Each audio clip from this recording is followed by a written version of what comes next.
அரசு வெட்டிய பள்ளத்தில் மாடு விழுந்ததால் பரபரப்பு.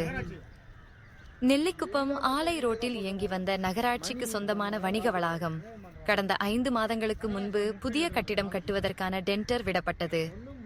அதனைத் தொடர்ந்து புதிய வணிக வளாகம் கட்டப்படுவதற்கான முதல் பணியாக பில்லர் போடுவதற்கு பள்ளம் தோண்டப்பட்டது. பள்ளம் தோண்டப்பட்டு சுமார் 3 மாதங்களாகியும் இதுவரை வேறு எந்த பணிகளும் நடைபெறவில்லை.